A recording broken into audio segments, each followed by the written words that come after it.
one final check. Esther, have you jumped on yet? Okay, we are going to get started. It is 6:30, ladies and gentlemen. I will call the Tuesday, May 19th meeting of the Superior Common Council to order. Please rise for the Pledge of Allegiance. I pledge allegiance to the flag of the United States of America and to the republic for which it stands, one nation, under God, indivisible, with liberty and justice for all. Will the clerk please call the roll? Councillor Ledeen. Here. Councillor Van Sickle. Here. Councillor Bender. Here. Councillor Sweeney. Here. Councillor Fennessy. Here. Councillor Elm. Here. Councillor Ludwig. Here. Councillor Sutherland. Here. Councillor Kern. Here. Councillor Dahlbeck. We'll note that Councillor Dahlbeck is. She just tried to call me.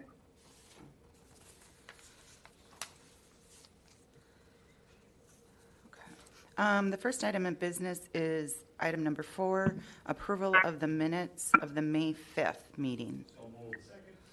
Motion is by Councillor Bender, the second by Councillor Elm. Is there discussion? Seeing none, all those in favor, please signify by saying aye. Aye. Those opposed say no. Motion carries. Item 5.1 is resolution introduced by the Community Development Division to approve the Citizen Participation Plan, approving staff to submit plan to the U.S. Department of Housing and Urban Development. Yes. It's public hearing, yes. First, did I hear Councillor Dahlbeck just jump on? No, this is Aaron Abramson, the collection system manager. Okay, thank you. Without objection, I will open the public hearing. Would anybody like to speak in the public hearing?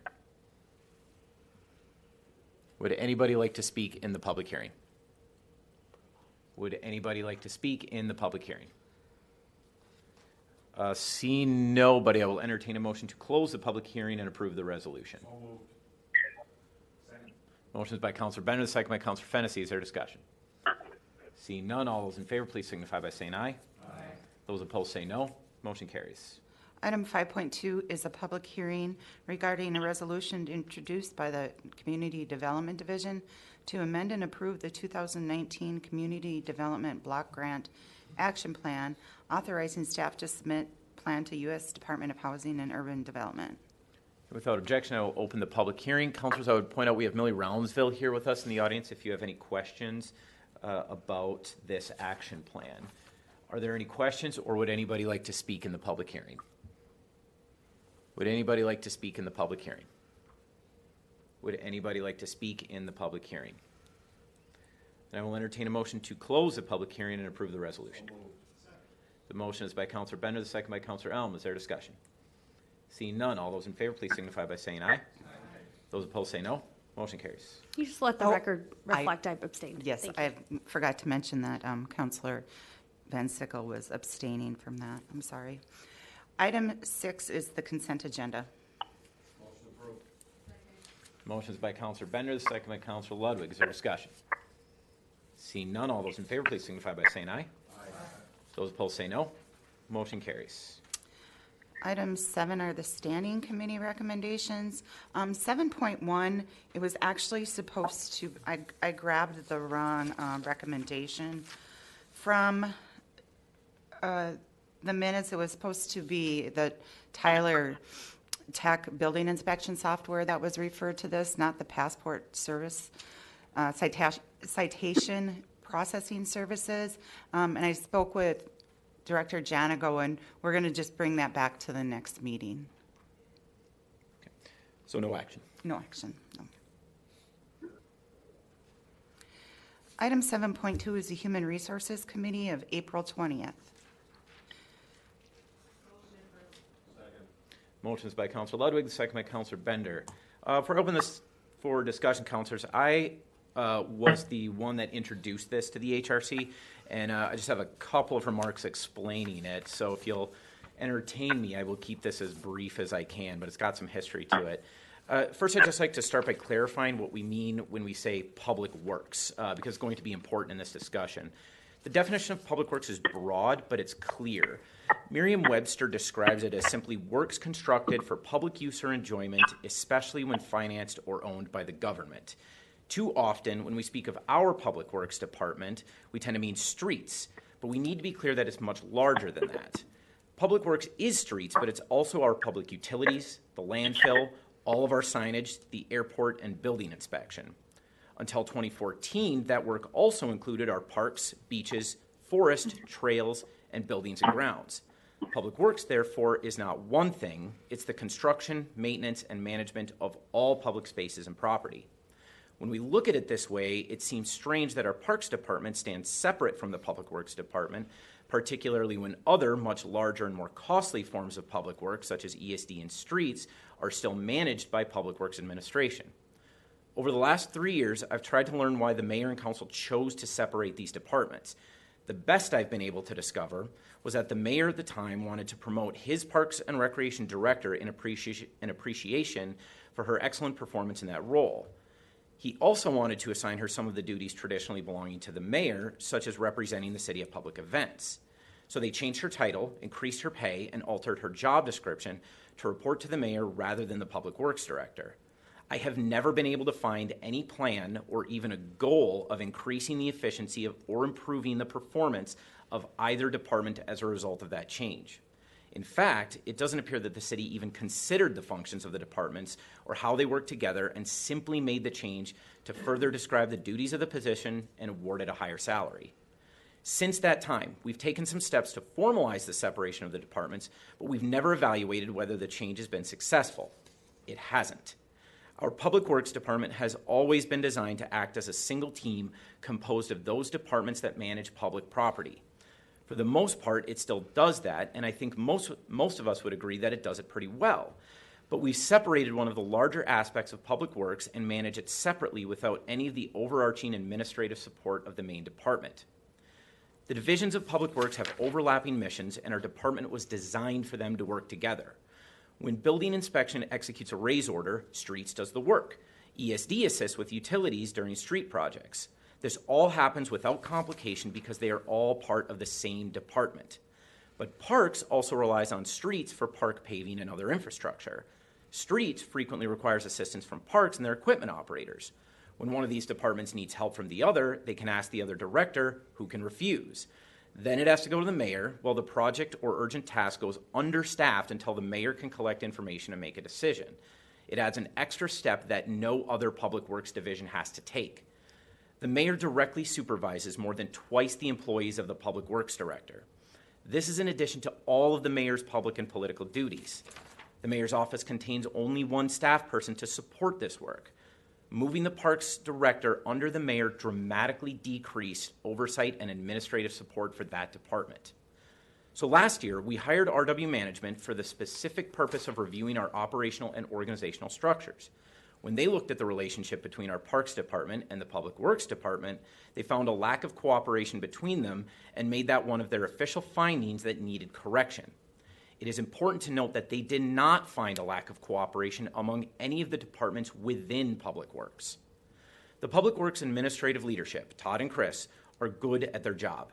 They are responsible for the direction, coordination, and oversight of all Public Works divisions, and this is all they do.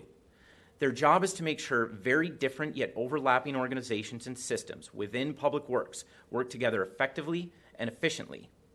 They are the only administrative staff in the city with this level of responsibility and were hired, paid, and trained to do this work. I know many of us are passionate about our parks and our outdoor recreation, and I've heard some concern that this action might undervalue or reduce the priority of our parks. This isn't true. By bringing parks back into Public Works, we are granting more staff and more support for whatever mission we give to Public Works. This change does not allow the Public Works Director to set the direction of the parks or even the Public Works Department. Only the mayor and council can do that. I want to make clear that while this is a significant shift back to a more efficient system, it is not a demotion for the existing director. She retains her title, salary, benefits, and department head status. She retains all of the authority of the Parks and Recreation Director and City Forester and full supervisory authority over the department's employees. Quite frankly, this proposal corrects a mistake that has held back the preservation, development, and expansion of our park system for years and made the rest of our Public Works Department less efficient in its other vital work. Some of you worry that this might cause citizens to think we don't value our parks. I can almost promise you that citizens don't really care much about our organizational structure. They care about our results. All that matters to them is the quality of our park system. Just asking you to help us make it better. Thank you for indulging me. Questions or discussion? Councilor Ludwig. I just want to state that the HRC did not take this decision lightly. We put a lot of thought and effort and research into it. As a matter of fact, when it was first proposed to me, I remember thinking, no way, no how. Just as you pointed out that Director Janigo is very, passionate about his public works and a very highly skilled individual. So too is Linda Cadot for our Parks and Recreation Department. I really admire her and have really enjoyed and respected working with her for the last 4 years. In talking, and doing research with other cities and with talking with staff within the city, I've come to realize that, come to the conclusion that I think that having it all as one department will gain efficiencies for the city. And I guess we as counselors have to remember that even though we may be particularly fond of a specific department, that we need to remember that we have to make decisions that are best for the city as a whole. Thank you.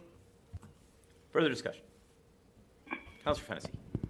Right now, do we have any, so right now, if I understand this right, it would be the Parks and Rec Director would be reporting to the Public Works Director, correct? Yes.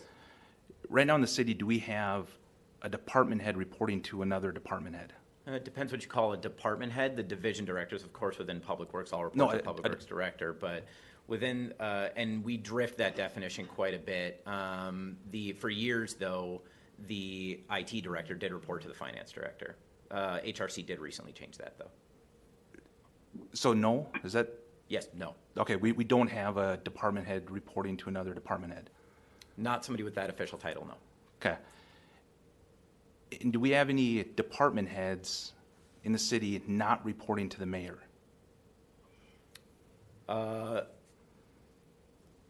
I'm not aware of that. I don't know who else is holding that designation, but I believe, for the most part, department heads report to the mayor, yes. I mean, is Cammie here? I mean, if you're unsure, maybe. Cammie, do you know of any? No.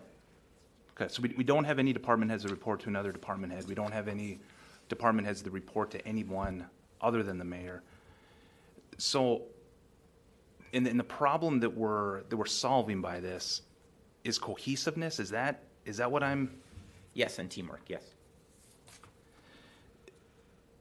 Because right now we have a lot of departments within the city that where there's some kind of a mending of the two departments. Either it's a project, a task, collaboration. Yeah, a lot of different things where they all get together and they work together.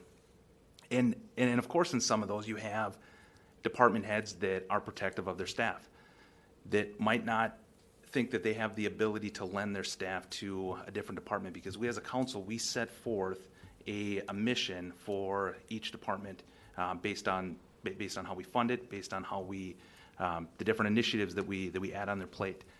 And if we're going to continue doing that, we need to have the confidence that that department that we're putting that initiative on is going to be able to have the resources of their staff to carry out that mission or that task.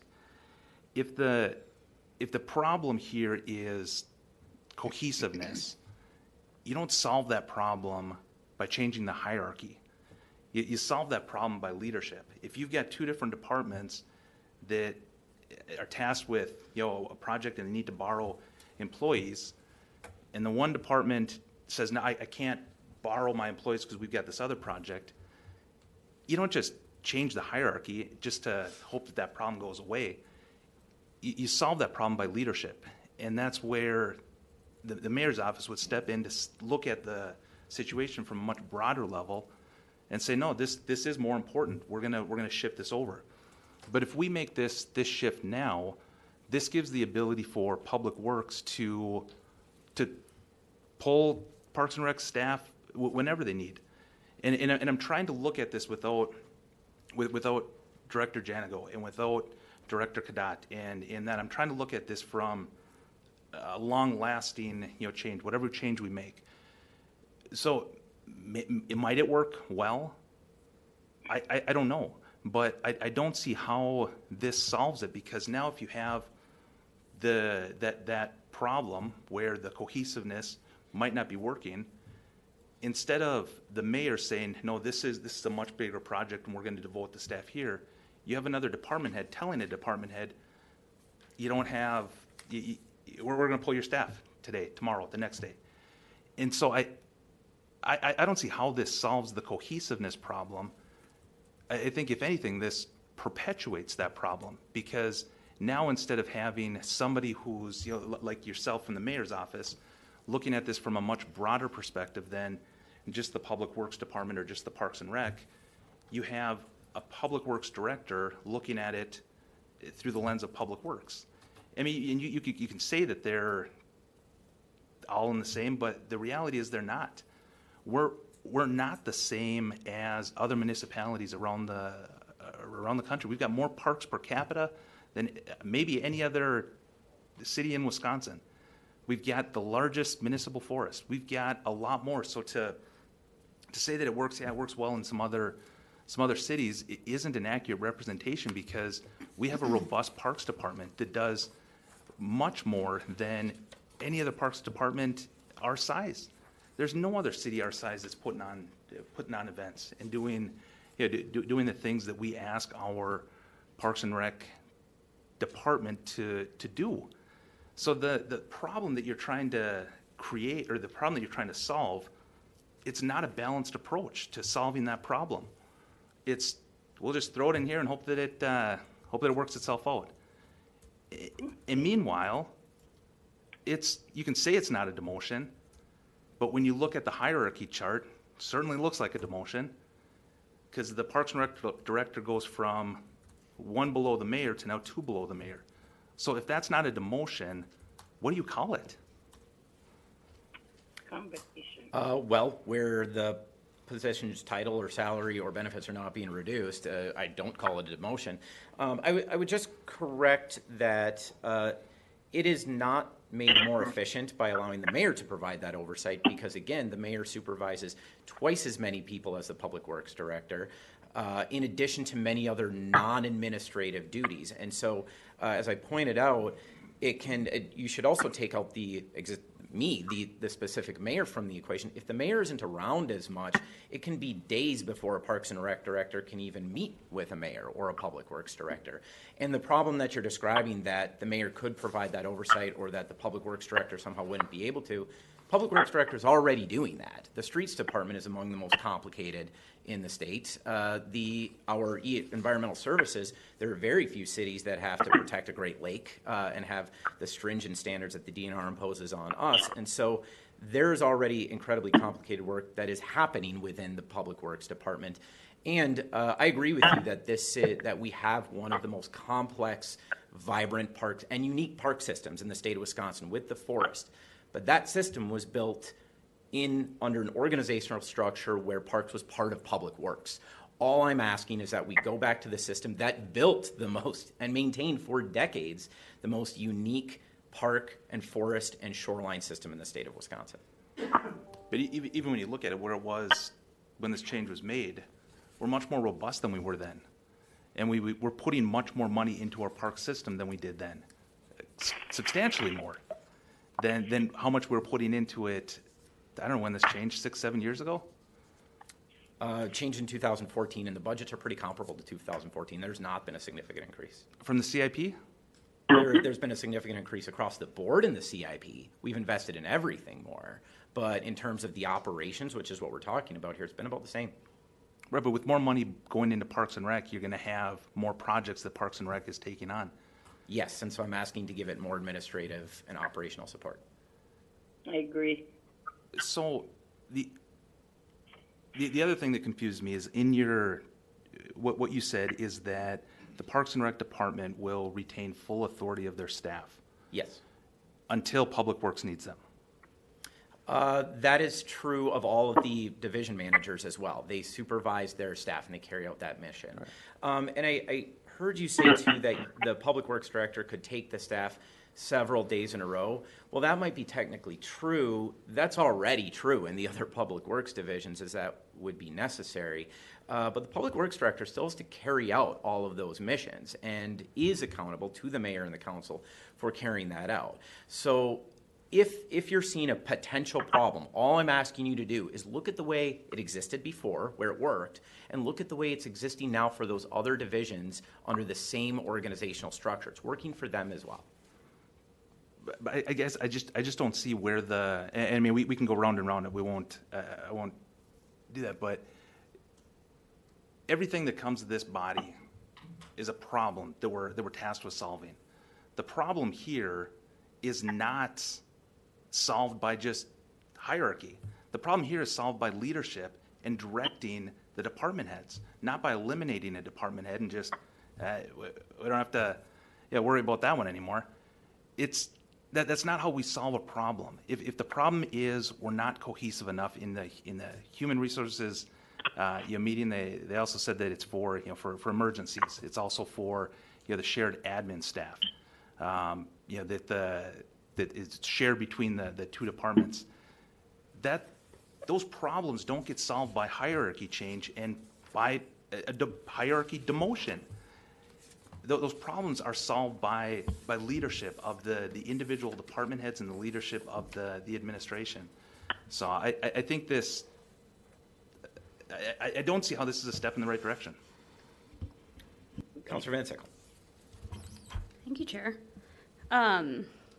The fact is, we're not here to debate the semantics of status or any individual's title. We're here to serve the citizens of Superior, and that's it.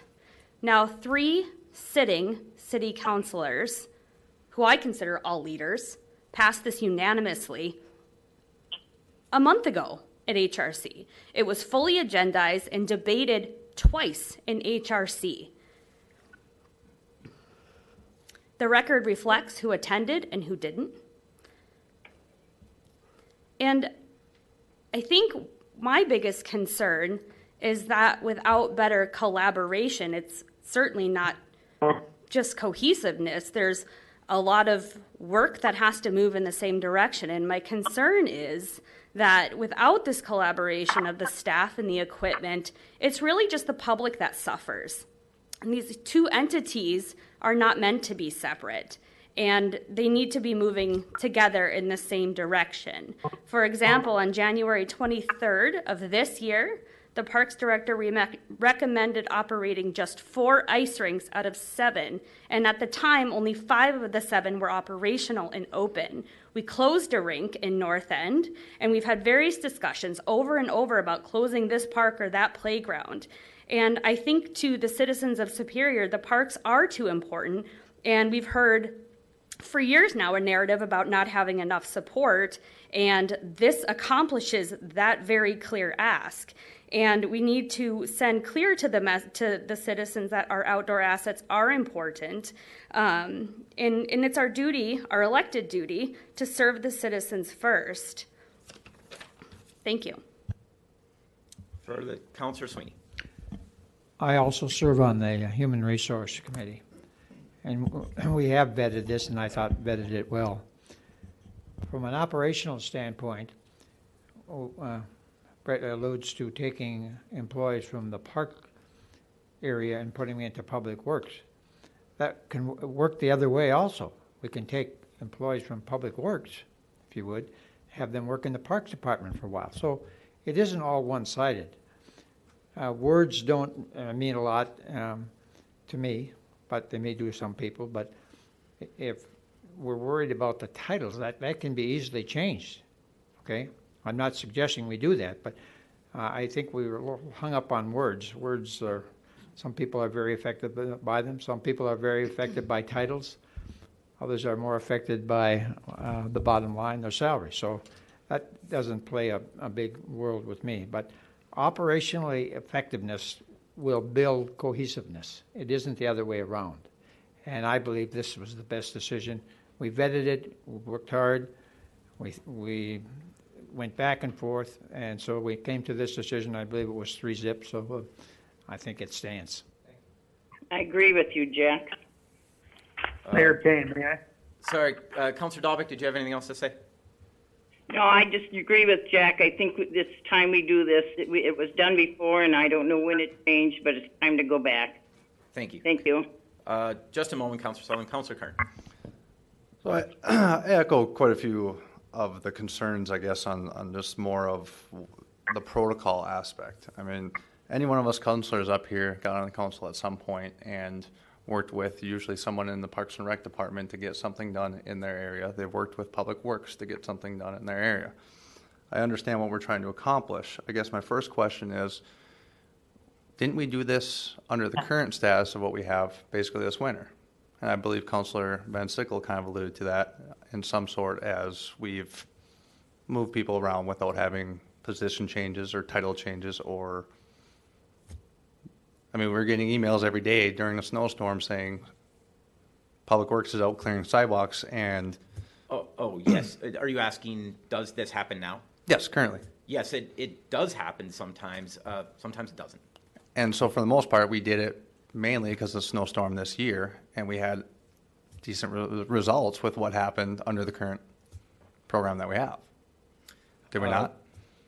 I would argue it could have been better, but yes, it can happen now. The point that I was trying to make before was that it doesn't happen as efficiently or as effectively as it does within the other existing public works departments. Understandable. So then we did dedicate staff from Parks and Rec to snow removal because we basically almost had an emergency, and the citizens were saying we need to get this done. We need to get the sidewalks cleared, help with snow removal. It worked seamlessly. We got it done. But as Councilor Van Sickle alluded to, we fell back on quite a few other projects. So is this really a title and leadership and communication issue, or is it that we need possibly more staff or better direction or where we're going? And my other concern is, what is this going to look like? It looks like this to you in this current status of what we have, but what it's going to look like in the future. Are we going to be here 4 years from now, 5 years from now, maybe next year, maybe in 6 months saying that didn't work? But what we have, in my opinion, is working right now, and I don't understand why we have to change it. If there's just guidelines that we have to, or something that I can see that's more to it of how it's going to look, I might be able to go on board with it. But at this point, I don't like the current change on what it is. These are two significantly different departments, and at one point they got divided. And in my opinion, they've been working just fine like that. So I won't agree with it. Councilor Sutherland. Thank you. Mayor Payne, during your opening speech on this, you really gave a lot of credit to Director Janigo and Assistant Director Carlson, and didn't mention Linda Cadot's name, which I would like to give her on record a thank you for what you're doing. I don't support this for multiple reasons. However, is Director Janigo here? He is, yes. All right, I'm going to ask him a question if I could. Okay. Director Janigo, do you 100% support this decision on record right now? I'm not going to refer that. This is a decision for the council, not the staff. Well, you're telling me I can't ask a department head a question right now? Okay. You're asking. I mean, you'd be asking him his opinion. All right. And on a question that is before the body, it's not an expert testimony, which is typically what staff are reserved for. Have a roll call. Point of order. Why can't what do you mean? I can't ask a one moment, a Councilor department Sutherland. head a question. Is that what Councilor you're Sutherland, saying? one moment. Councilor Fennessy, what is your point of order? Why can't he ask a department head a question? I mean, he can ask it, but you're putting a department head in a position to render what amounts to a political position that is just before the council. It's not him offering his expert opinion. If he has a more specific question, I'll allow it. But right now, just do you 100% support? That to me is out of order. Can I ask Frog Trell, City Attorney, if I can ask this question? You want to weigh in? I've not seen an exchange between counselors and department heads discouraged. We're in territory I'm not very familiar with. So we're clear, Councilor Fennessy, if you disagree with my ruling, you can challenge it and put it to a quick vote to see if we want to add it. Yeah, you could challenge my ruling and ask the council to override it. We actually have a policy in our human resources guidelines that addresses changes in the structure of our organization, and it enumerates a recommendation from department heads as one of the things that is expected to be relied on before a structural change is made, for what it's worth. So so what you're saying is that I can ask the question? I'm sorry, you're breaking up. Okay. I'm gonna allow the question. Otherwise, we're gonna get bogged down into a debate here. Todd, do you want to answer the question as best you can? Question was, do you 100% support this change?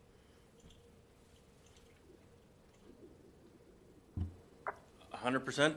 No. Who wants more work? Who wants more stuff stacked on their plate?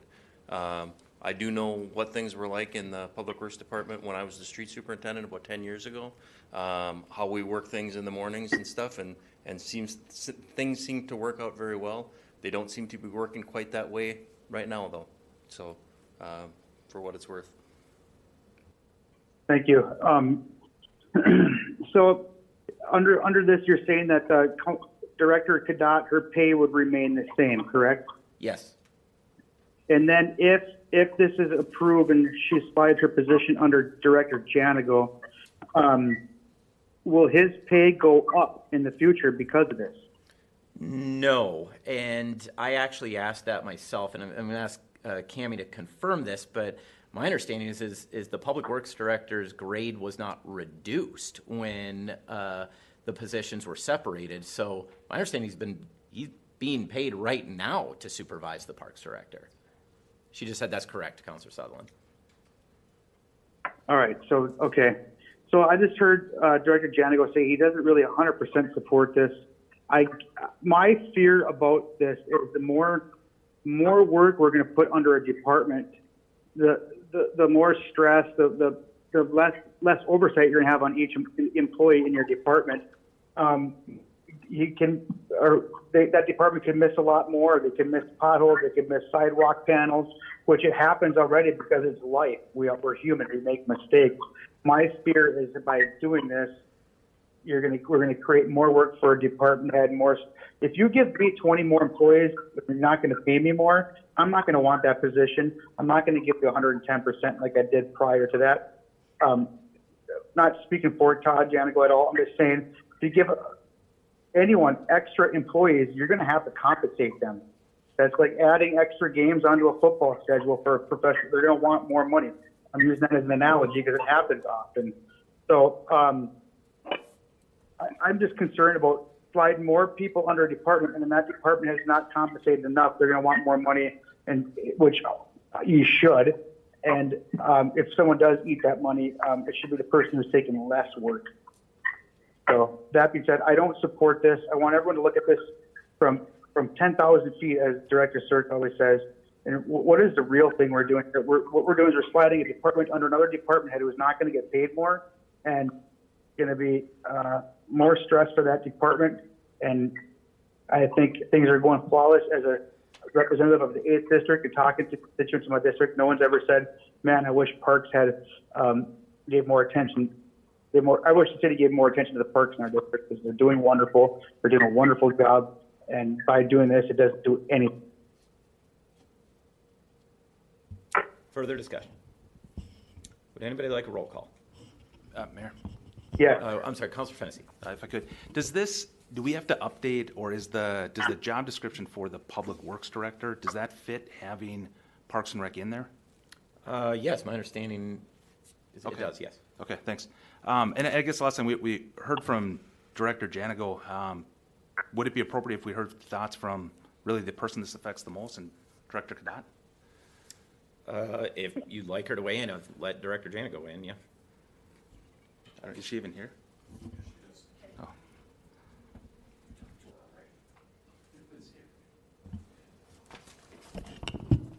Thank you. I wasn't sure if I'd be given the opportunity to speak on how this would affect park, rec, and forestry operations, but I appreciate the opportunity. And although on the face it is from my job description, it simply moves the reporting structure from the mayor to the public works director. Simple change on paper. However, as far as the organizational structure components, it certainly does, on a day-to-day and larger visionary components, affect operations. Like Todd mentioned, I think his reference was 10 years ago, the streets department, things worked well with the superintendents. Putting me under public works doesn't change how things work at the street department and the public or streets and parks department level. And there are a few things that really on the more day-to-day operational that I'm more concerned of. And speaking as a representative from my crew that I've developed the trust over the last 4 years, I feel like I need to at least give some specific examples so that you have an understanding of what it is how this would affect. Like Councilor Van Sickle and the mayor and others alluded to, when the mayor declares a snow emergency, it's all hands on deck.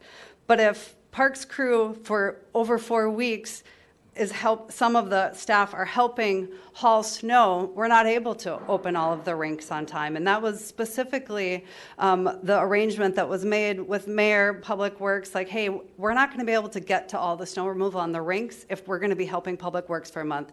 I was told that was an okay direction forward. Are you addressing me directly? And so, just a moment, Councilor. Please continue. Thank you. And so, we're happy to assist when we are asked. However, we also ask about efficiencies and operations. And if we're going to be sitting in a truck for 8 hours hauling 6 loads of snow for 4 weeks, that doesn't really speak to the overall operational efficiencies. It gives more of a community perception that we're all hands on deck. However, there's bigger operational efficiencies to often be considered. And so if I'm reporting to Todd, Nathan reports to Todd, does that mean that if Nathan has a recommendation, it goes to Todd? I mean, really, we're talking about streets and parks where there's some conflict. The Environmental Services Division has their own a dedicated enterprise account. They're not going to tap into the resources of parks. Same with the landfill. They have their own dedicated enterprise account. So although, yes, it falls under the umbrella, when we're talking about the operational decision-making, there are some effects that end up occurring. So, one of the examples that the mayor gave in the HRC meeting was that it makes more sense that Public Works knows what equipment Parks needs more than what equipment is needed. And I agree that I also don't know the equipment, but my crew knows the equipment that they need. And not always does the equipment that streets need align with what parks need. And so that would be one example. I could get really into some specifics on it, but I'm trying to keep it on a bit of a higher level of that. So I advocate for the community, for parks and rec and forestry, and I feel that I am asked to advocate. And so at times our missions really, we don't align. However, the Parks Department really does collaborate and extends well beyond just the umbrella of the public works by definition. I mean, we work with the building inspection, the Fairlawn and other museums projects, the Barker's Island Marina, the Festival Park electrical reconfigurations just recently, the Environmental Services Division help support signage design for the Wisconsin Point project, and also the Communities in Bloom tree planting grant. They supported some of the planting with us because we weren't able to volunteer and tap into community support. We mow the landfill at least a full week out of the year, and as time allows it, we help with brushing at the airport.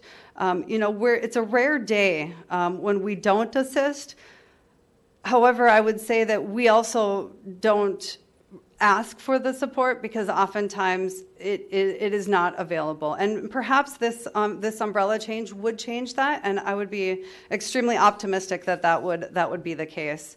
And a few of the other areas where we have different approaches, some of our most beautiful assets we have in Superior are really to get there some of the worst roadways. And I know that Todd and Chris aren't personally responsible for that, but when we're looking to invest significant state and federal funds, I feel like project could be better aligned. And so, my department shouldn't operate within a silo. And I think that's what the study, if I recall, that talked about silos and, teamwork and collaboration.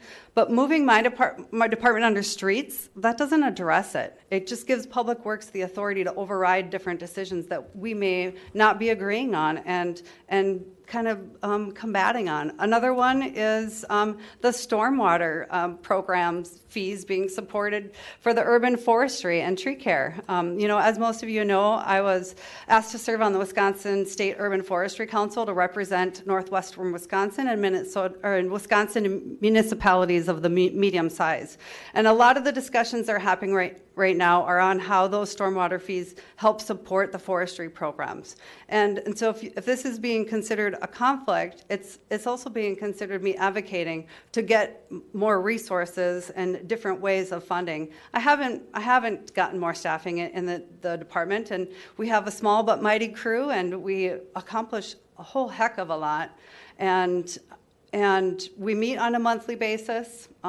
Another point of contention is on the beginning of being hired, I was advised not to hold staff meetings, that to leave that up to the superintendents to figure it out.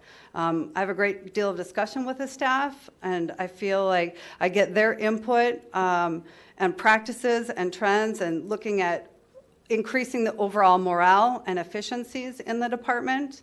And Russ has created an environment and working relationship with the crew as well. And I foster and encourage and I feel like it's my job to try to remove the obstacles and provide them with the resources to do their job.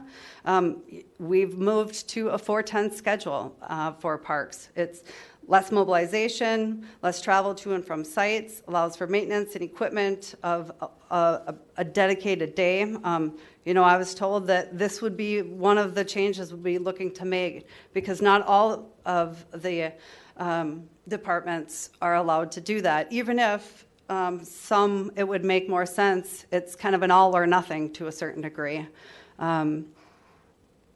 We've held staff appreciation for the Parks Department, and specifically another division got upset because they weren't allowed to have their staff annual picnic. Again, without getting too deep into it, I was told that Nathan, who's the streets superintendent, who's the boss for the division, that it's up to them, and he makes those decisions. And so when I asked HR about encouraging, things like this to increase staff morale, she specifically told me that it's up to the different departments, and if people are jealous, that they should work for parks. Director Cadet, you're going to have to keep this germane to the actual discussion. Okay, thank you. I'm just trying to give examples of really specific, detailed things that will affect the crew and will affect the overall morale, efficiency, and workflow, and that maybe there are some things that I've done that maybe have not been the same way as they've always been done, but have led to greater improvements within the city as a whole. And in 2019, I had 4 Wisconsin Point committee meetings, 5 urban forestry meetings, 10 Parks and Rec commissions. I attended a handful of finance committee meetings. Then I have the Golf Course Ad Hoc Advisory Committee, Again, the Mayor's Director Festival. Cadet, So what I'm Director, trying to understand this is about is if I'm under Public Works, does that mean I'm now, how does the Public Works committee fold into all these other committees? The question at hand, Director Cadet, is the one line in the change in your job description reporting directly to the Public Works Director. But the associated change of the ordinance that goes along with this actually lines out that I am the director of the department. And it says that I am the administrative, what does it say that I would be? I'm the executive official in charge of the responsibilities for the department. But all of the other, the department head is in front of the council right now. That's further down the agenda. But I think it overall ties to the overall. So, again, I'll try to keep it very specific. So one of the big differences in Superior, as has been mentioned, is the green space, the park property, and the assets. We're on a Great Lake, on Lake Superior. We have one of the largest sand spits. Wisconsin Point, the nation's third largest municipal forest. We have a lot more precious resources that we manage in our city than most communities with a similar population, which was the comparable community size with similar population, not the green space. She's wandering. I just feel the Public Works having final say for my department ends up creating some day-to-day challenges that I'm sure, regardless of how this moves forward, we will navigate through. But I wanted to have the opportunity. My crew feels like this is a slap in the face to them, that we've done more, and we've continued to add programming and continued to create and make things better. And they feel like now, instead of being rewarded for that they're just being told to be quiet and move under another department. And I just wanted, on their behalf, to share with the council and the community. Thank you for your time. I just need to clarify some facts. This does not move parks under streets. It moves it under Public Works. The Streets Department is a separate division within the Public Works Department. This does not affect the budget. The Public Works Director would not have the power to pull any funds from the Parks Department and move and allocate them anywhere else. The budgets are prepared separately, and the line items are approved by the council, and it takes a 2/3 vote of the council to reallocate any funds. And finally, of course, the Parks and Rec Director would remain in charge with full autonomy over her department. The Public Works Director would have supervisory authority to ensure that she carries out her job duties. Further discussion? Seeing none, we will proceed by roll call.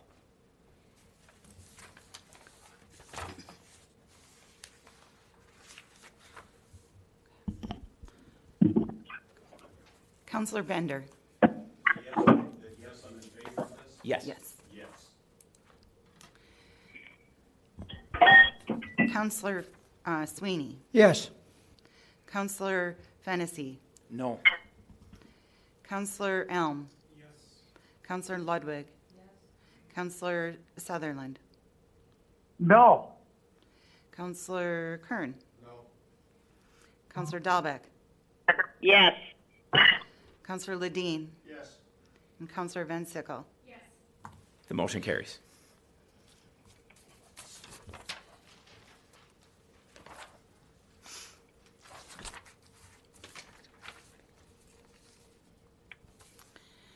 Item 8.1, I am submitting miscellaneous licenses for approval. So moved. The motion is by Counselor Bender, the second by Counselor Elm. Is there discussion? Seeing none, all those in favor, please signify by saying aye. Aye. Those opposed say no. Motion carries. Item 8.2, Planning Director Cirque is recommending approval to amend the Economic Relief Program to include all small business affected by the COVID-19. The motion is by Counselor Elm, the second by Counselor Bender. Is there discussion? Counselor Fennessy. Can we just get a 30-second rundown of what this will do? Director Cirque. Mayor, councilors, thank you. Per our the direction we got last meeting, kind of looking at maybe trying to open this up a little bit and serve a little bit larger business community. A couple of things that we have changed. One was essentially removing what we call the bricks and mortar to the storefront recommendation. I think that's kind of a no-brainer. We did have quite a few folks that were inquiring or actually did apply that were either working out of their home, working in chairs, things of that nature that we needed to address. And I think the counselors, I heard that pretty loud and clear. The other thing is we, and no rhyme or reason, the $1,500 went down to $750.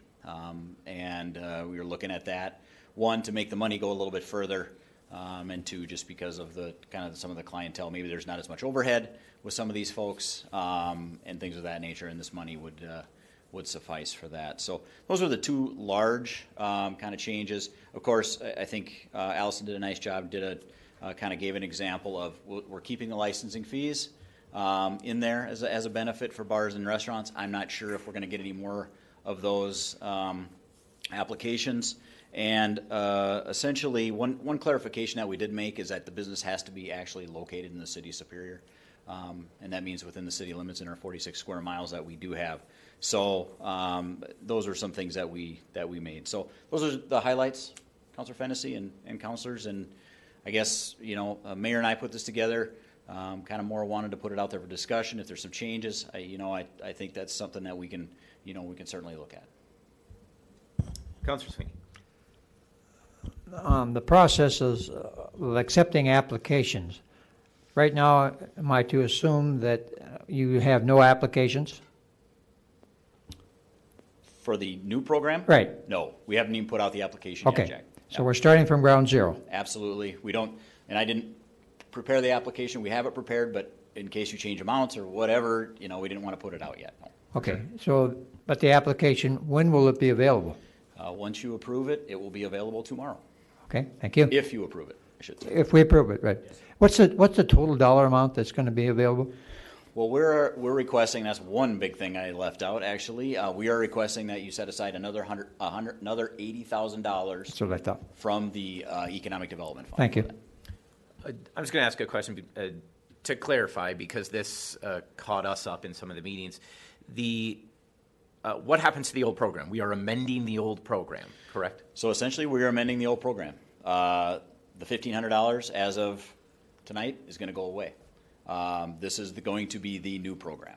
We will still have the small grant program, which there's still some money left in there for the general, like improvements that you've approved before for Thirsty Pagan, things of that nature. However, this relief program will now be changed to $750 program and will not be bricks and mortar, storefront, etc. Everybody understand that? One last question. Thank you. So if you did not receive funding in the first go-round, one has to apply again? I think what we'll do is we'll look at their applications again, Oh. Councilor Sweeney, and then ask if there's any other questions for that. There really isn't a heck of a lot of difference in the applications, but we'll kind of go back and verify that. But yes, if a person was denied in the first round, say because they did not have a brick and mortar business, they could apply again. Absolutely. They must apply again. Yes, sir. Yes, sir. Okay. Who would be available but won't have to apply again then?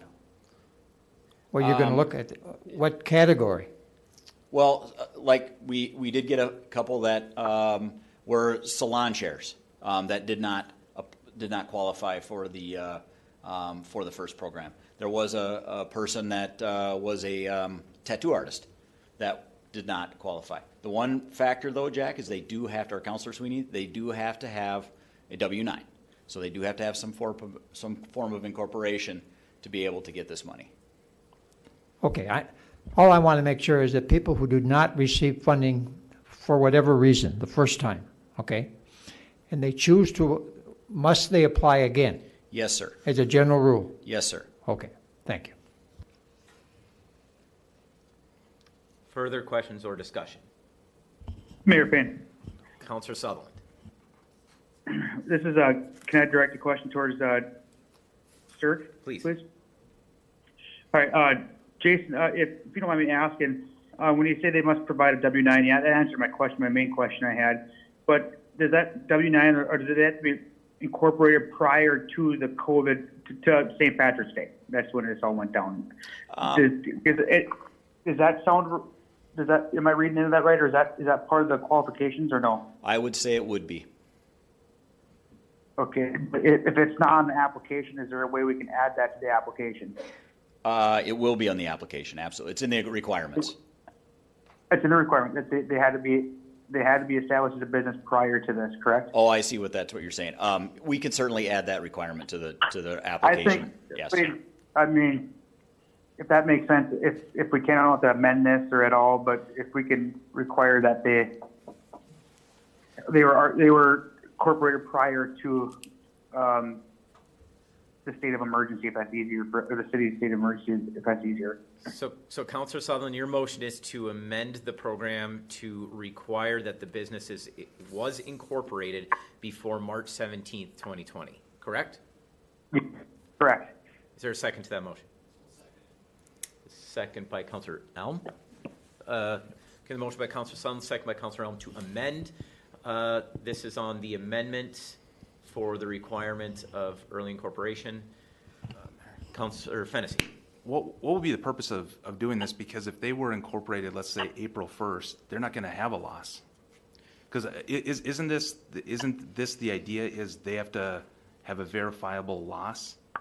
I think especially the size of the business, I'm going to try and answer this myself, the size of the businesses that we are now opening this up to, somebody may well have opened up, say a very small business, and then said, well, it didn't get off the ground because of coronavirus. I've been open for all of April and I didn't make any money, so I want $750. That's what the motion, I believe, seeks to prevent. And if I may, Councilor Fennessy, it's going to ease our operations when it comes to going through the applications or seeing who is eligible or not. If we have somebody come in that's late, and I'm not saying that they're being disingenuous or whatever, it's just going to allow us to be able to check off that box instead of having to go chase down a lease, having to go chase down any type of revenues or whatever. I just think it's something that is a good idea that we should have in it. So we're not chasing down the lease and verifying income and verifying a loss? Well, we're verifying revenue. We're not verifying leases, no. We're not doing that. That's too much work. But if somebody was renting a chair and now they had the chair fee waived by the business owner because it was shut down, I mean, that should be factored in the equation. We can do it. It's just more, I mean, we would have to add it to the application process. We are looking at their revenues, we are looking at their losses, we're looking at their statements, absolutely. But we're not requiring a lease. If we need to require a lease, I can think of an example today. We got a late application in today where we are trying to verify whether or not they were open for business. We did step to the lease. We're not doing that for other businesses. And I guess there's not all of them would have a lease. Not all of them. Like a home, they would probably have a contract or some form of that nature. Yeah. Or even a home-based, an architect. Correct. They may not. Yeah, exactly. Because a carpenter. I mean, right. we're dealing with some of those types of folks. Counselors, those types of things that are working out of their homes right now that are not doing any work. Right. This is on the amendment. Discussion on the amendment. Amendment, right. So did I hear Councilor Sutherland say we must be incorporated? My understanding of that term may be different than others. What is the definition of incorporated means something different to me than maybe it does to someone else. So maybe I would talk to Frog and give a definition, but what is the definition of, for this purpose, for being incorporated? Well, there's all kinds of different statuses for businesses out there. There's limited corporations, there's public corporations, private corporations. But there are also partnerships, there are private partnerships, there are individual proprietors, so we're not eliminating those, are we? No, sir. Okay, that's so I would make a friendly amendment that we change the word incorporated, unless it means that those different business entities to everyone, then I'm fine with that. Change the word to what, Counselor? What would you like to change the word to? A business entity. Okay. Okay. The motion is to amend the amendment to change the word incorporated to business entity. Is there a second to that motion? I'll second it. The second is by Councilor Ludwig. This one truly is an amendment to an amendment, Councilors. I can't tell you how excited I am. Discussion is not permitted on an amendment to the amendment. All in favor of the amendment to the amendment, please signify by saying aye. Aye. Those opposed say no. Motion carries. We are on the amendment as amended. Further discussion on this is the amendment to set the incorporation date or the establishment date. Yes, may I ask a question? Councilor Sutherland. Okay, this is directed towards Cirque again, if I may. The number $750, that clearly there's no significant value to it. That you just threw a number out there. But my thing I'm thinking as, let's say for, I'm talking about salon hairstylist because this is the one I could think of. Business owner got $1,500, but combined, their hairstylist could each get 750 and then get more than that owner of that business that pays the lights, the rent, everything. I mean, I know it's a collaborative effort between workers and owners, but do you feel a problem with 750 being too much at all, or no? I want your professional opinion on this. You know, I guess the way we put it out is we just looked at what the $1,500 was going to, and then looking at, you know, I guess folks probably not having as much overhead, probably not having to pay a salary or unemployment insurance or things of that nature. So we did knock it down to $750. I guess, Councilor Sutherland, I don't know if it's right or wrong. I don't know if, you know, I guess the mayor and I were just looking for a number and kind of thought that through a little bit and said, okay, what about just doing half of what we've done before? So that's what we wanted to present to you. I guess I don't really have an opinion, yay or nay, on that. I think we just kind of looked at how it would affect, you know, is 200 going to really make an effect? Does 500 really make an effect? 750 probably does. But then again, I think it was just a number that we wanted to make sure that we discussed. And I think it does have some benefit. And I think it would actually kind of help out probably a little bit more than let's say a $200 amount, and probably would encourage more applications as well.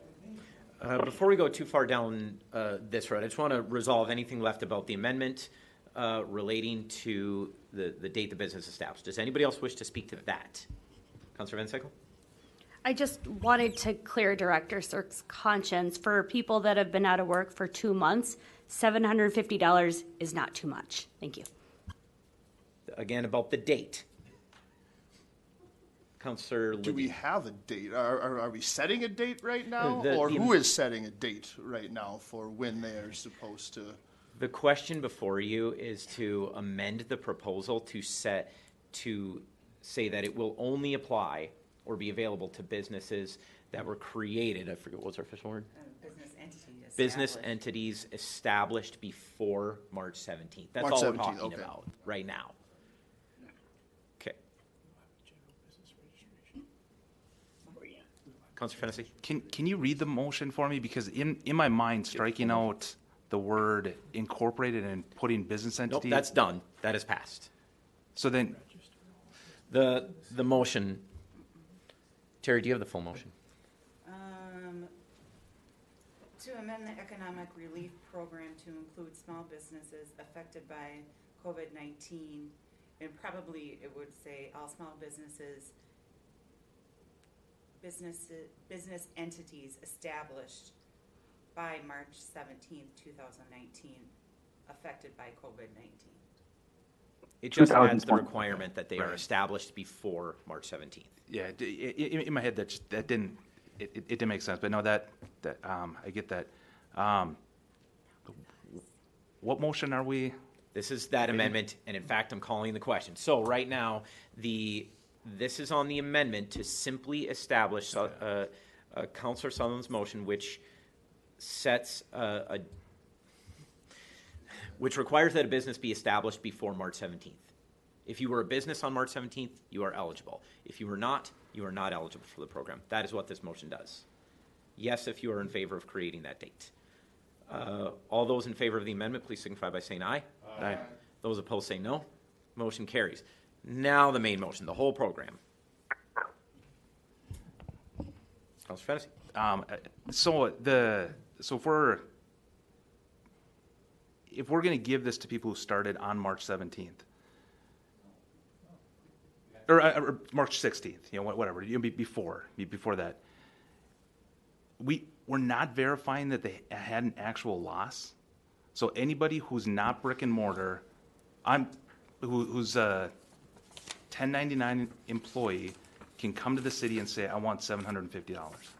First of all, you have to submit a W-9. W-9. We do ask, let's see here. Yeah, we ask for revenues.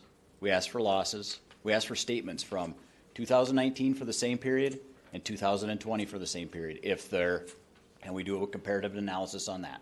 That is part of the application. So how is somebody who started on March 1st going to show a loss?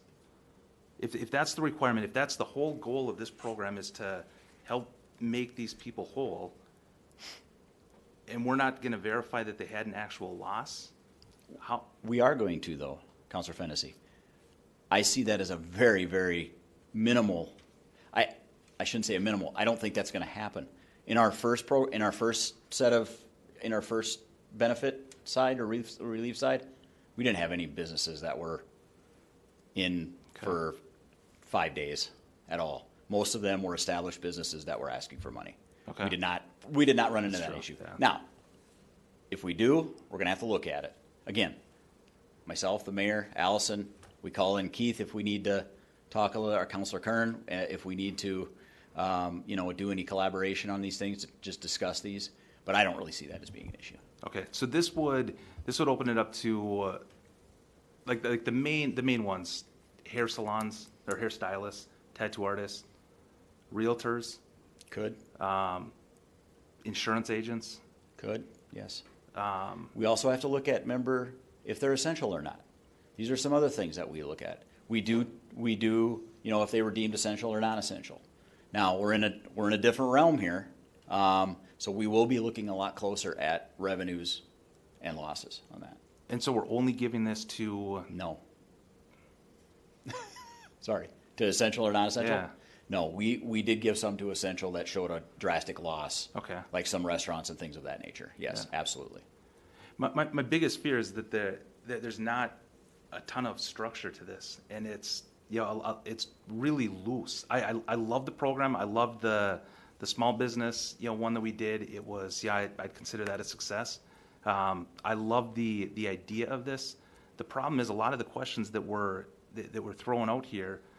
A lot of the responses, well, maybe, yeah, kind of, and well, we look at that, and the problem that I have, or the fear that I have, is $80,000, $750 each person.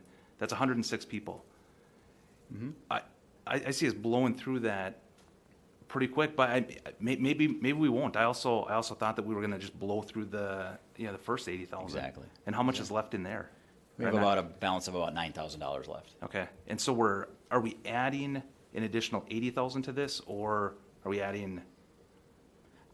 Well, since Yes. the program, yeah, I think so. Yes, sir. So essentially now we've got 89,000 is what that would be. Yes. Yeah. Okay, and then where we're just one more point of clarification, where we're amending the old program, if a business didn't apply the first time, brick and mortar, they still can apply this. Absolutely. So this isn't just this is still, okay. Yes, sir. With a limit of 750 this time. Right. Oh, right. Yep. Absolutely. Would it make more sense to keep that 8,000? We talked about that, and we hopelessly confused ourselves in Jason's office. Yes. I mean, I wanted to do that. I wanted to not cut that off for people. Today, it makes it very confusing. In what way? Well, one, it would evaporate very quickly. Two, it requires business owners to figure out exactly which program they're applying for. It means Allison has to intervene and say, well, are you sure you filled out the wrong application? You want to actually fill out this one? And then they say they accidentally fill out the wrong one and we don't catch it. Well, then they find out they could have gotten 750 and they want. The conversation literally went this way, and it went for a while. So we just said, let's end the old program or amend it to make it this new program. And we haven't had anybody apply for the 1,500 in a while, right? We just had one trickle in late last week that we funded, but it's been pretty sparse. Thus, the other reason to kind of move on to the 750 as well. All right. Do you think this makes sense to send it to Plan Commission to get the details? Are you guys comfortable that you guys have enough control on this? I don't necessarily have a problem with the amount. I don't necessarily have a problem with the amount per employee. And maybe I'm just looking at the worst case scenario, but to me, it just seems really loose that we're dangling $80,000 out there. Not that I'm afraid it's going to get abused, but I'm afraid that it's almost a little too open-ended.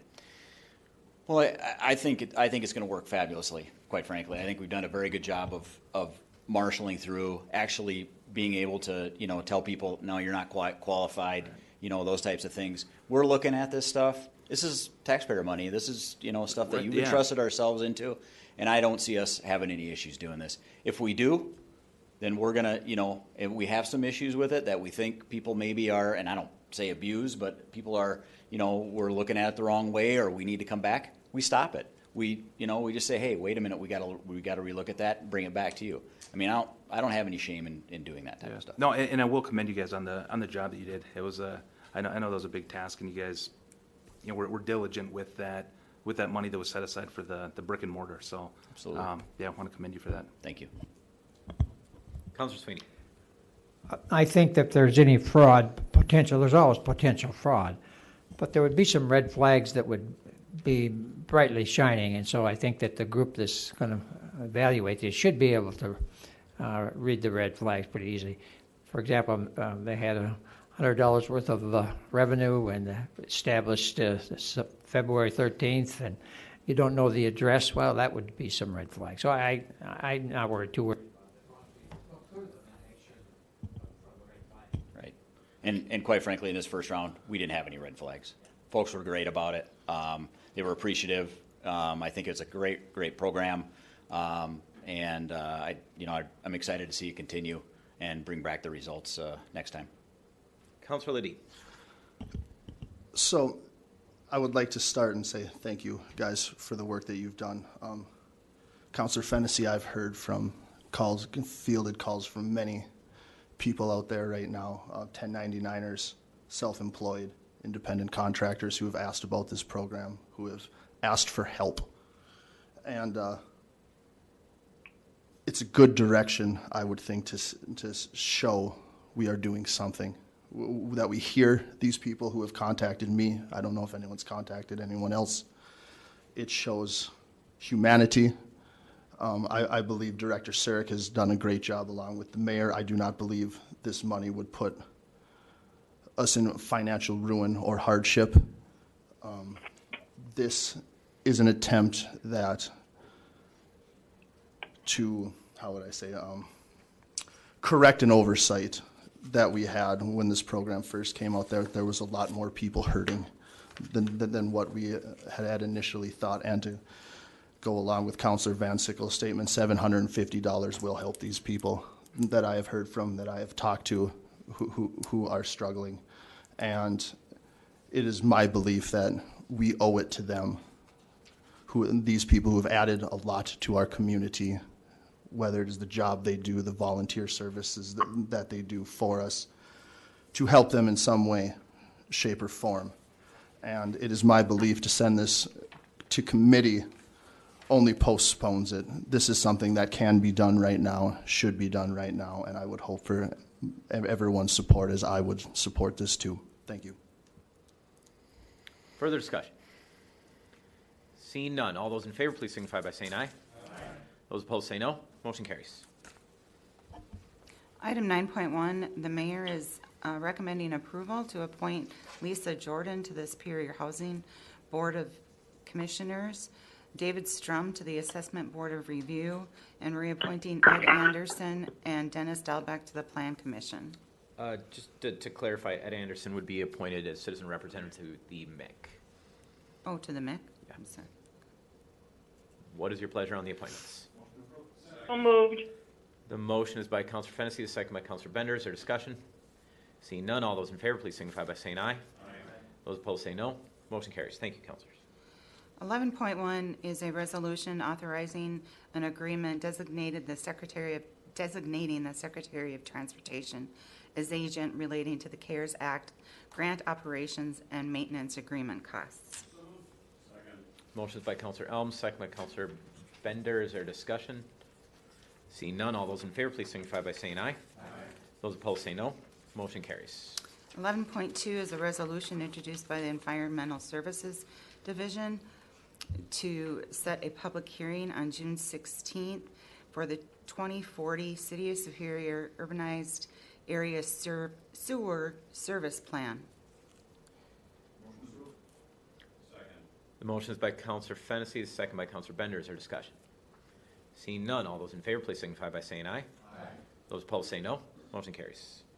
11.3 is resolution approving the report of the redevelopment authority of the City of Superior in connection with Starboard Properties LLC project. The motion is by Counselor Fennessy, second by Counselor Bender. Is there discussion? Seeing none, all those in favor, please signify by saying aye. Aye. Those opposed say no. Motion carries.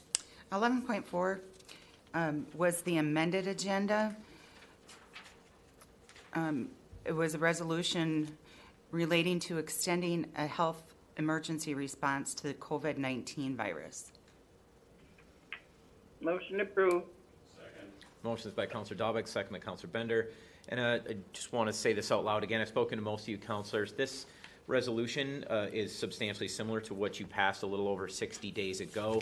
We're extending it through the end of the year. This is primarily so that we can continue to track COVID-related expenses within the city and potentially recoup reimbursement. So in terms of, I know a lot of people are wondering what else we might be able to use it for. Short answer is we are in the city at least taking all of our direction from the Douglas County Department of Public Health. And so other than internal fiscal tracking, that's we won't be using this for anything else. Is there any discussion? Seeing none, all those in favor, please signify by saying aye. Mayor Payne. Counselor Sutherland. Sorry, my phone was on mute. Thank you. So you're asking the city to extend this state of emergency to the end of 2020? Yes, so that we could continue to track expenses throughout our general fund budget year. Do you know, has our numbers climbed significantly since the last meeting we had? We were at that number of 700,000? Our COVID-related expenses? Director Putz, can you answer that?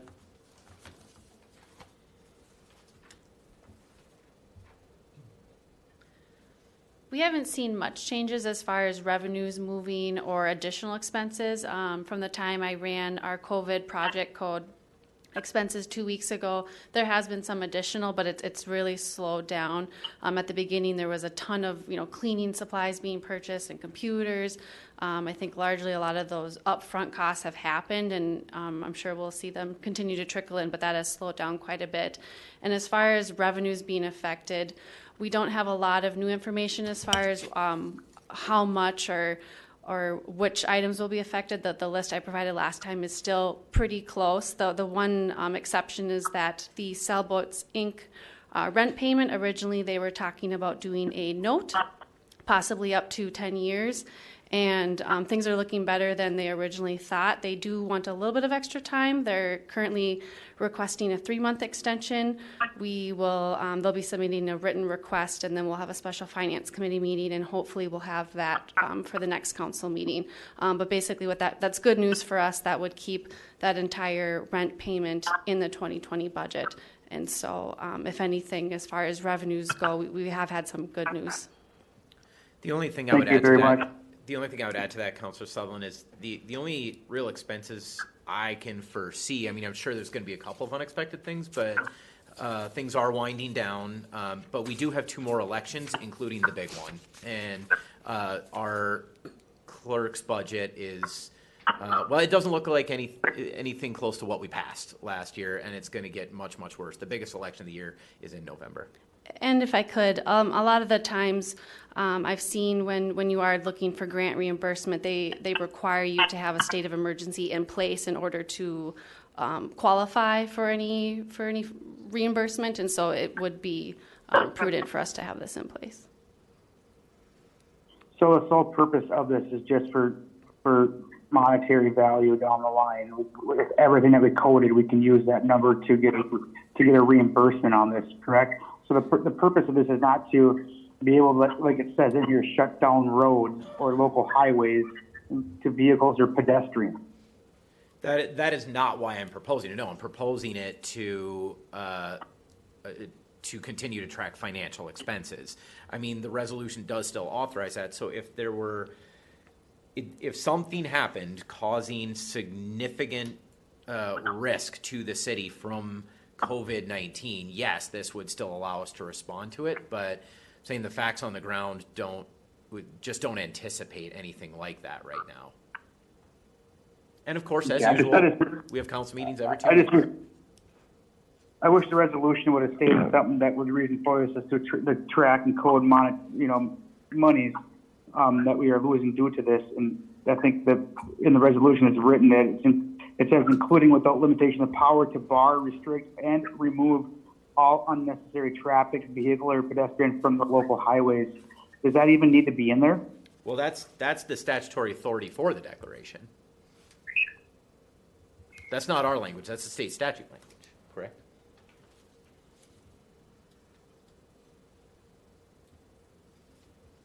Councilor Kern. Can I get some clarification as far as, I understand that we're tracking expense and why we're doing this. Totally understand that. But with the declaration being done federally and throughout the state, what expenses from this point on are they going to even grant, if at all possible? Well, we don't know. There's still legislation moving through both the state and federal government.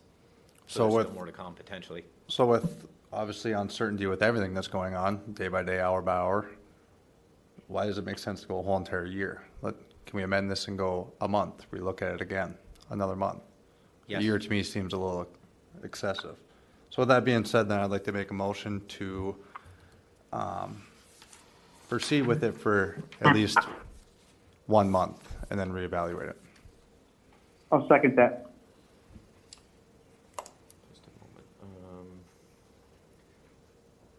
So your motion is to amend the sentence that reads, "The period of emergency shall be limited to the time during which the emergency conditions exist or are likely to exist in the city of Superior for 1 month." The period of the emergency shall be limited to the time during which the emergency conditions exist and are likely to exist in the city of Superior through the end of June. Okay. Sorry, I don't know what month it is. I'm still trying to catch up. So the motion is to amend the resolution causing it to expire at the end of June. That is moved by Councilor Kern and seconded by Councilor Sutherland. Is there discussion on the amendment? Sorry, just one clarifying question. I think I heard a year, but you're asking for 6 months, is that correct? Yes, to the end of 2020 is what the original Okay, language says. Yeah. thanks. Okay. All those in favor of the amendment restricting this to 1 month signify by saying aye. Aye. Those opposed say no. No. No. The motion fails. Councilor Van Sickle.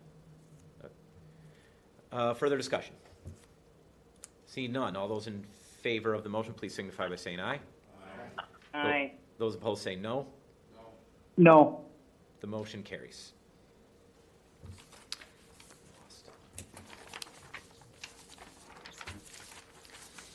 Item 12.1 is an ordinance amending the City Code of Ordinances, Chapter 2, Section 2162, and Chapter 90, Section 90-1, relating to Parks, Recreation, and Forestry Director. Motion is by Councilor Ludwig, second by Councilor Bender. Is there discussion? Seeing none, all those in favor, please signify by saying aye. Those opposed say no. No. The motion carries. And we have no further business. We have no further business and are adjourned. Thank you, councilors. Thank you. Good night.